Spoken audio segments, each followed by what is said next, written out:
do. I do. Welcome to Good Morning Football, presented by Nike. We are live in New York City. It is Friday, March 13th. My name is MJ Acosta, alongside my brothers Nate Burleson, Peter Schrager, and Kyle Brandt, of course. And guys, this morning we've touched on it, how important it is that we've all united together, not just the four of us on camera, but the crew here, to bring you that love, to bring you that family, that football family vibe that we have, despite everything that is going on. And I know all of us are still trying to work through everything across the country, but even right here in our studio. Yeah, it's a weird time. It's a weird day. And I know a lot of people who are watching right now are probably at home from work. I know that there's other TV shows on other networks and that aren't coming in today. We're here. This is not taped. This is live. We are doing this thing in New York City with our crew, with our camera guys, with everyone in Mount Laurel who we all appreciate. And we're in a lot of ways like you. I don't know what you're going through at home. My two children are not in school. Their school closing down. I don't know when it's going to reopen. My wife is at home, and there's going to be reading time and nap time and recess time, and we're doing a whole thing at home. Meanwhile, I am here. I'm hoping to bring some sort of entertainment with my friends here, and we're going to do the show today until they tell us not to. We came in this morning, early in the morning, and we all had a lot of uncertainty and anxiety and didn't know what to expect. We came in, and our show executive producer, Will Surratt, made a great point to us. He said, the people that watch our show are coming to our show to escape whatever's on the other networks, not to be callous about it. They are here for the diversion.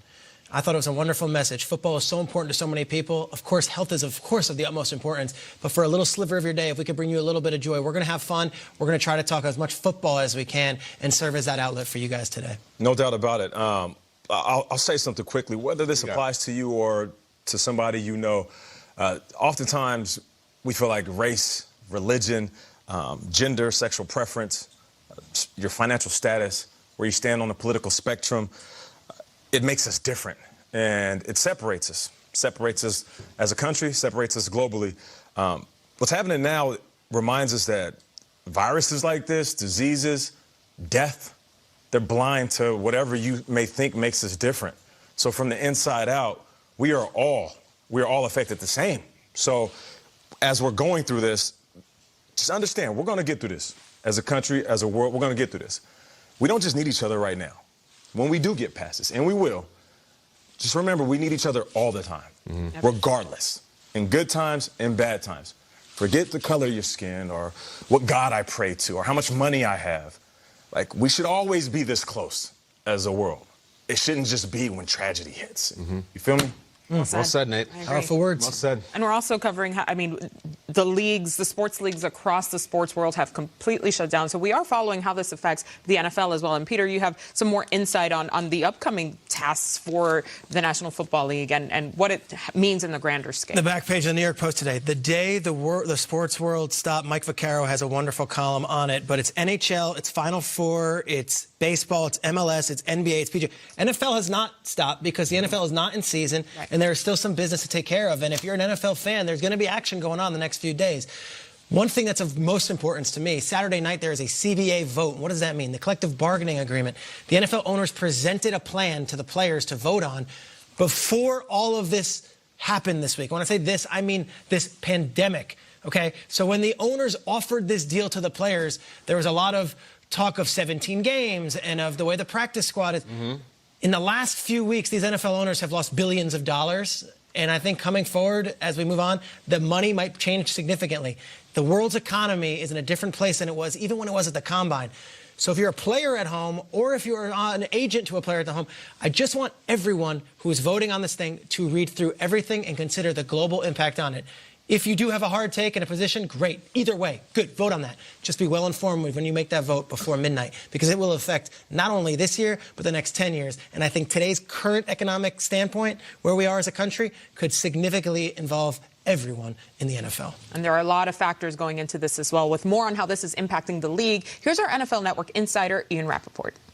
Following a day that saw the coronavirus take over and shut down the sports world, including the NCAA tournament being off, baseball season being postponed, the NBA season being postponed, etc., the NFL remains on track for free agency. As of right now, the plan is to open the league year on Wednesday at 4 p.m., as was previously planned, and the league office has said several times that continues to be the plan. So what does that mean?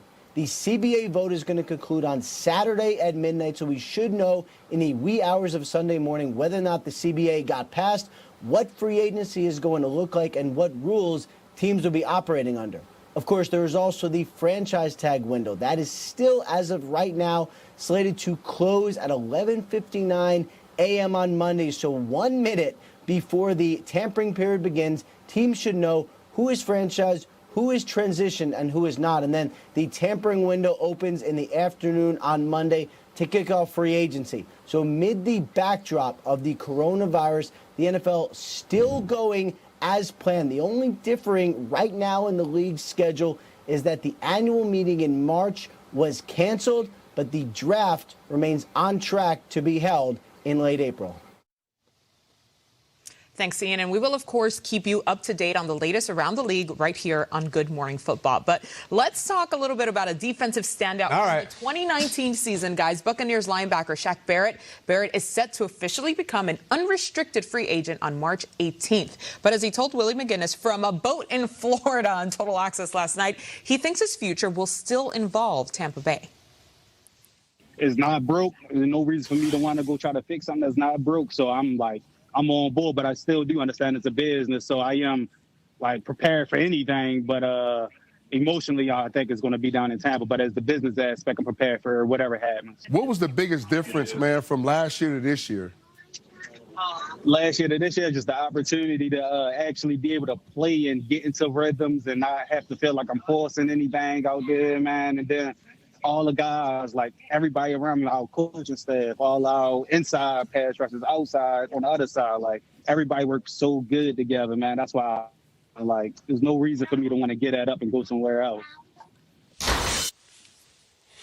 Well, that standout performance last season led to Shaq Barrett finishing 4th in voting for Defensive Player of the Year, which was awarded, of course, to Patriots cornerback Stephon Gilmore. So as we look at this, which player do you believe is poised to take the crown from Gilmore in 2020? Ooh, I'll jump in with a guy who, when you good, see him, he just has this big, bright smile. And I want to show you a picture. You think, this innocent guy. Whoa! Is he a dog on the field, or is he just a young puppy? Don't be fooled by the pearly whites, because Tre'Davious White is a beast. Put on the B-roll. Give me some highlights. Put on the Listen, B-roll, he says. This individual is an absolute monster. Every time we see him, he has a huge smile on his face, but he gets under people's skin. I remember seeing Gronk, big old jovial Gronk, lose his bleep on the field because Tre'Davious was all over him like white on rice, but it was white on Gronk. And I feel like what he's done last year, he can play wide receivers, he can guard running backs, he can guard tight ends. He's proved to be one of the most versatile talents. 6 interceptions, that's tied for NFL most. And you know what else? 47.1 passer rating out there on the field. You know who that is just behind? No. Stephon Gilmore. So, for a guy who is off the grid, because the Buffalo Bills are always off the grid, they're the forgotten, the other New York team, Tre'Davious White, I think he is primed to not only take over as Defensive Player of the Year, to be one of the best young superstars in the entire league. I look at Nick Bosa. I look at a guy who was a rookie last year and could have that breakout second year. Nick Bosa is an absolute beast, an unblockable piece. And I know everyone just got to know him last year. Imagine a full offseason now where he can work with his teammates and work with his defensive line coach, Chris Kasarik, out there. Bosa was unblockable. If you watch that Super Bowl back, and trust me, I have, Bosa could not be stopped. He was in the backfield the entire game, and you go back throughout all the playoff games, Bosa was just a wrecking ball. It's only going to get better. He came in as a fully polished professional player when there was questions about missing his last couple of games of the season and what is he all about and who is his character. Niners guys love him. He's all about ball. He's a leader. I think Nick Bosa might not only be the best defensive player in all of football, he might be one of those guys that we look at in that generational conversation with Von Miller and J.J. Watt. And who's that guy that defined his generation? Bosa, the sky's the limit. I think he's better than his brother, and I think he could be even better than anyone else in the league next year. Wow. The Bosas and the Watts go into a dark alley. Who comes out, Peter? Who you got? Maybe they'll do that after football. You know, maybe they'll go in the ring. Right. Who do you think, MJ? Peter, I think we were sipping on the same tea, but with a different sweetener, because I had here 49ers, Chris Kasarik highlighted, but I'm going with Nick's teammate, Eric Armstead. I like it. He tends to be so underrated and overlooked so many times. He had more sacks in 2019 with 10 than he's had in his first four career seasons. He set career highs in tackles with 54 last year. QB hits 18, tackles for loss 11. And this unit, as it forms now, as it stands right now with Nick Bosa there, Chris Kasarik leading it, they just had 1 year together to build that chemistry. Yeah. So they're just getting started, and they made it all the way to the Super Bowl. I think once we continue to see this, we haven't even seen what Eric Armstead can really do. He has been an anchor for that defensive line and that defense as a whole. One of the guys that's very calm, cool, and collected in that locker room because he knows his focus. He knows what he's supposed to do. And I hope that they start giving him his props. He's also one of these guys that could be moving teams. And it's this very interesting scenario where they've got Buckner, they've got Ronald Blair, they've got Eric Armstead. They all can't get paid. The Niners have to make some real decisions in the next 18 months. Very tough choices. The Niners were ridiculous last year. They were so good. A damn 3rd and 15, man. Killed them. We're talking about Defensive Player of the Year. You know, I look to the Jordan era in the NBA, and it was Jordan. Every once in a while, let's mix it up. Let's give it to David Robinson. Let's give it to Karl Malone. We all knew who was the best player, and it was Mike. And I'm looking at the Defensive Player of the Year.